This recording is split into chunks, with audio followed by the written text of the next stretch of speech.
ভাঙড়ে আবারও রাজনৈতিক উত্তেজনা।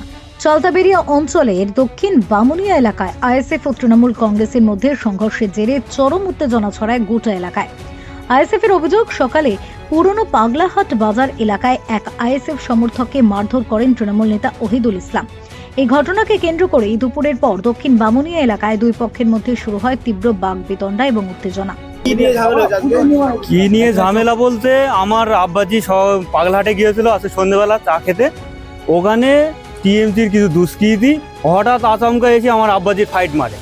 আমার আব্বাজির কানে তালা লেগে গিয়েছে, মানে কথা বলতে পারে না, কানের ভেতরে ভুঁ করে আওয়াজ হচ্ছে। তা ওরা বারে বারে এরকম মানে আমাদের কর্মীদের বা আমাদের গার্জেন, আমাদের ছেলেপিলেদের এইভাবে অত্যাচার করছে। এর কোনো সুরাহা আমরা পাচ্ছি না। পুলিশ প্রশাসন আসছে, দেখে যাচ্ছে, কিন্তু কোনো অ্যাকশান সেরকমভাবে দেখতে পাচ্ছি না। তো আমরা চাই, আমরা শান্তি চাই, আমরা কোনো অশান্তি চাই না। আমরা গ্রামটার সাথে শান্তি চাই, যেন শান্তভাবে সবাই বসবাস করতে পারে। আমি চাই না যে আমার কোনো বাপ, আমার কোনো গার্জেন, আমার কোনো ফ্যামিলি বা আমার কোনো গ্রামবাসী যেন পাড়া প্রতিবেশী যেন কোনো ক্ষতিগ্রস্ত না হয়। সবাই যেন সুখে থাকতে চায়। এবং পুলিশের কাছে আমরা একটাই অনুরোধ করব যে ওনারা কর্মদক্ষ, ওনারা আমাদের পাহারাদার।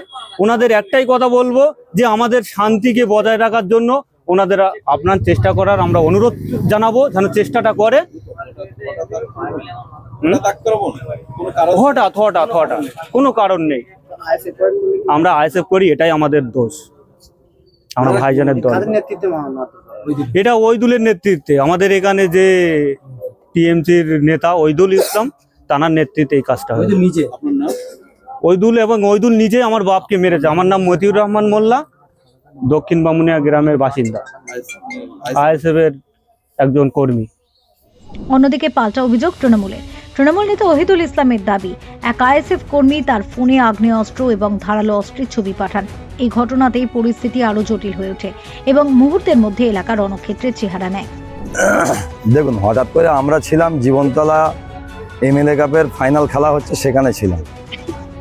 হঠাৎ আমি মোবাইলের মেসেঞ্জারে গিয়ে দেখি যেখানে তুহিন বলে একটা ছেলে এবং আর একটা ছেলে, কি নাম আছে ওর, ওই কি ওর নাম, মশিউর, ওর আইডি তুহিন ব্যবহার করে। ওখান থেকে দুটো, একটা রিভলভার, একটা ওয়ান শাটার, 8 পিস দানা, দুটো 9mm ম্যাগজিন এবং একটা কাঠার, এই ছবিটা আমাকে পোস্ট করা হয়েছে, মানে আমাকে থ্রেট দেওয়া হচ্ছে। তো ওটা আমি দেখার পরে আমি জীবনতলা খেলা থেকে চলে আসলাম বাজারে এসে কালকের আইএসএফ এর যারা নেতৃত্ব, যারা নিয়ে মিটিং করেছে, তাদেরকে বললাম যে তোরা রক্তর হোলি আর কত খেলবি, কটা মাঠার করবি বল, কত রক্তর হোলি খেলবি। এটা নিয়ে বাদ প্রতিবাদ হয়। ইতিমধ্যে তখন আমি বলে বেরিয়ে দেওয়ার পরে আমি পাঞ্জাবি চলে গেছি। আমার দুটো ছেলে ছিল ওখানে, ওরা ওখান থেকে দোকানের ঝাঁপের লাঠি খুলে নিয়ে দুটো ছেলেকে ওরা টর্চার করে। তাদের হাতে ফ্র্যাকচার হয়ে গেছে, আমরা মেডিকেল করিয়েছি, এক্সরে করতে হবে, আমাদের হাড় ফেটে গেছে। তো ওরা যদি, আমরা প্রতিবাদ করানি, ওরা যদি আমাদের ছেলের উপর টর্চার করে, তো আমরা তার হাত বুটকে বাস থাকবো না। ইতিমধ্যে আমাদের রাজ্জাককে মার্ডার করে দিয়েছে। ফের আমাদেরকে সরানো, আমার নিজেকে সরানোর জন্য ওরা হুমকি স্বরূপ আমার মেসেঞ্জারের ছবিগুলো পাঠিয়েছে। আজকের এখানে আমার এলাকায় যারা আছে তারা আমাদের সঙ্গেই আছে, কিন্তু যারা এখানে 2-10 জন আইএসএফ আছে তারা বহিরাগত, নিমকড়িয়া, চালতাবেড়িয়া, জয়পুর, পানাপুকুর, চকমরিচা থেকে বহিরাগত এনে এখানে আমাদের এলাকায় তাণ্ডব চালানোর চেষ্টা করেছে। আমি ধন্যবাদ জানাবো কাশীপুর প্রশাসনকে, তারা এসে ট্যাকেল দিয়েছে। কেন ওদের দম নেই, এলাকা ফাঁকা, আজকে বাইরের থেকে বহিরাগত এনে আমাদের এলাকায় তছনছ করার চেষ্টা করছে।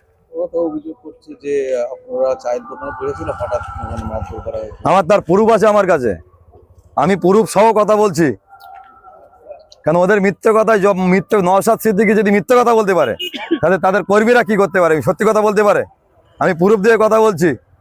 ওরা যে ছবিগুলো পোস্ট করেছে, আমি ইতিমধ্যে থানাকে জানিয়েছি, বড়বাবুকে জানিয়েছি, আমি আইনি আশ্রয় নেবো। কেন ওরা যে, আমি বড়বাবুকে পাঠিয়েছি, এই ছবিগুলো ওরা আমাকে দিয়ে থ্রেট করেছে। মিথ্যেকে সত্য আপনারা দেখে নেন। ওরা রাজ্জাককে মেরে ওদের শান্ত হয়নি। আইএসএফ এর 2026 ওদের হারতে হবে, সেই চিন্তা ভাবনা করে ওরা আজকের ফোনে এইসব পাঠিয়ে থ্রেট দিচ্ছে। কিছুদিন, এক সপ্তাহ হয়নি, আমার দলের সক্রিয় সামনে সারি ছেলে কামালকে এই টার্নিং পয়েন্টে রাতের অন্ধকারে 11টার কাছাকাছি তার বোম চাষ করেছে, তার এখন সে ইনজুরি। তারপরে ওরা কালকের মিটিং করার পরে আজকের ফের এই ছবিটা আমাকে পোস্ট করেছে, থ্রেট দেওয়া হচ্ছে। আমরা ধিক্কার জানাই নওশাদ সিদ্দিককে। ওর যদি ভোটের প্রয়োজন হয় আর ভাঙড়ে যদি ওর জিততে হয়, সক্রিয়ভাবে দলটা করুক। ওর 2026-এ এখান থেকে গোল দিয়ে বাড়ি পাঠাবো। কিন্তু ও জেনে গেছে যে 2026 আমি ভাঙড়ে হারবো, আজকে সাধারণ মানুষকে মাস্তায় নামিয়ে দিয়ে আজকে সন্ত্রাস করার চেষ্টা করছে। আমরা ধিক্কার জানাই নওশাদকে। আইএসএফদের যারা বহিরাগত এসছে তাদেরকে সাবধান করতে চাই। চালতে বেড়ে থেকে, আবুল খয়ের থেকে, পাপিয়া থেকে অনেকেই বহিরাগত এখানে এসছে। নিশ্চয়ই আইনত তাদের উপর আমরা কমপ্লেন করব। আমরা তাদেরকে সাবধান করতে চাই। এটা দক্ষিণ বামনিয়া, আমরা শান্তি ভেবে এখানে বসবাস করি, বহিরাগত রাস্তার আমরা দেবো না। আজকের মিডিয়ার মাধ্যমে সাবধান করে দিতে চাই, বিগত দিন আপনারা দক্ষিণ বামনি আসার চেষ্টা করবেন না। আমরা 1 ইঞ্চি জায়গা ছেড়ে কথা বলবো না। আজকের প্রশাসনকে ধন্যবাদ জানাবো, প্রশাসন সামনে এসে গেছে। আমরা তো বহিরাগত আজকের এখান থেকে ছুটে পালাতে হতো। আমরা তৃণমূল কংগ্রেসের পক্ষ থেকে আমরা তৈরি আছি, উন্নয়নের মাধ্যমে লড়াই করব। বহিরাগত যদি এখানে এসে বাদরামু করে, আমরা বাদরামু ঘুষকে দেবো, পরিষ্কার ভেবে বলছি। আর আজকের যে বহিরাগত ঢুকিয়েছে যারা, তাদেরকে বলতে চাই যে বহিরাগত ঢুকিয়ে এলাকায় লাভ পাবে না। তোমাদের চাটা কম্বল গুছানো হয়ে গেছে, তোমরা বাইরে চলে যাও। বহিরাগত আজকে তোমাদের সাপোর্ট দিয়ে যাবে, কালকে তোমরা কোথায় যাবে? আমরা উন্নয়নের মাধ্যমে তোমাদের দেখে নেবো। মোহাম্মদ ওহিদুল ইসলাম, চালতে বেড়ে একটা পার্টির কনভেনার, আমার 2 মেম্বার এখানে উপস্থিত আছে।